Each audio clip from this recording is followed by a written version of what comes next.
another episode of WOW series, that is Wednesday on Wealth. I am Nidhi Manchanda, a certified financial planner and head of training and development at Fintu. In today's video, we will discuss about yet another type of hybrid fund, that is balanced advantage funds. So let's start and see what exactly it means. Well, balanced advantage funds are also known as dynamic asset allocation funds, which are the type of mutual fund schemes which invest in both equity and debt. In regular hybrid funds, the asset allocation between equity and debt remains fixed.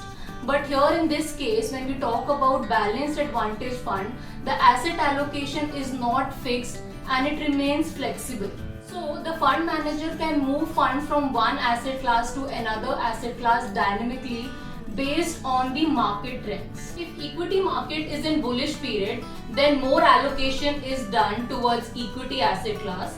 On the other hand, if debt market is in bullish period, then fund manager will allocate more funds towards debt asset class. Now let's talk about major advantage of investing into balanced advantage fund.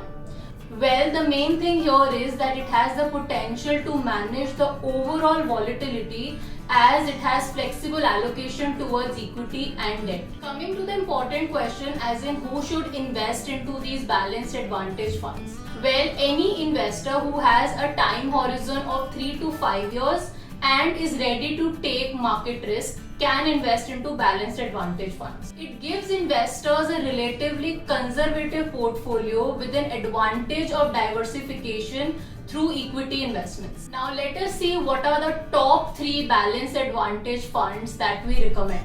The first one is ICICI Prudential Balanced Advantage Fund. Now this fund was launched in the year 2013 and has a fund size of around 35,700 crores. If we talk about the asset allocation of this fund currently, it is equity around 38.20%, debt around 24.70%, and in cash and liquid it is around 37.10%. Moving on to understand what are the major allocations to which all sectors, then these are financial sector, energy sector, automobile sector and technology sector.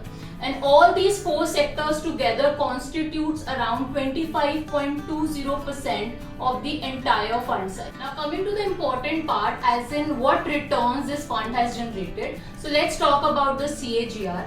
So if we talk about this fund, in 3-year time period it has given 14.77%, and in this 3-year time period the category has given a return of 13.42%, and in 5-year time period this fund has given a CAGR of 12.52% comparison to the category which is around 10.8%. So it has clearly beaten the category.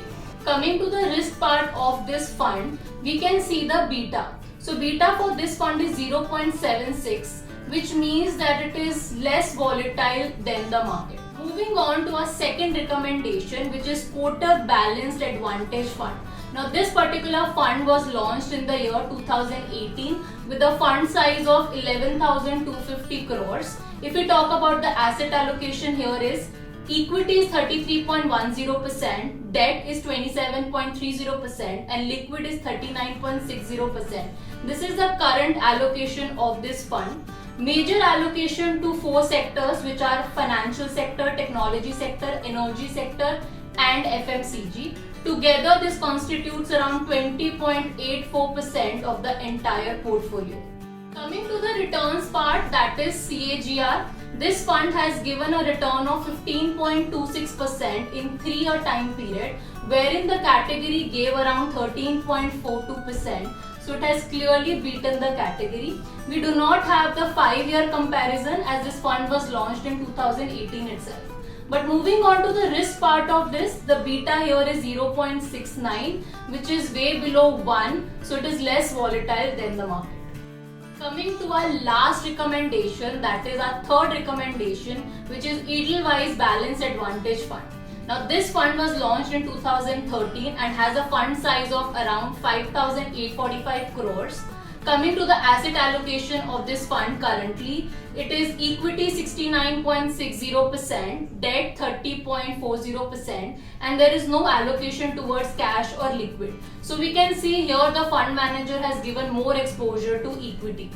Moving on to the four sectors which has the major allocation, it is same financial, technology, energy and FMCG. Together it constitutes around 44.17%. Coming to the returns part, this fund has given a CAGR of 19.36% in 3-year time period and 15.41% in 5-year time period, and in both the time period it has beaten the category returns.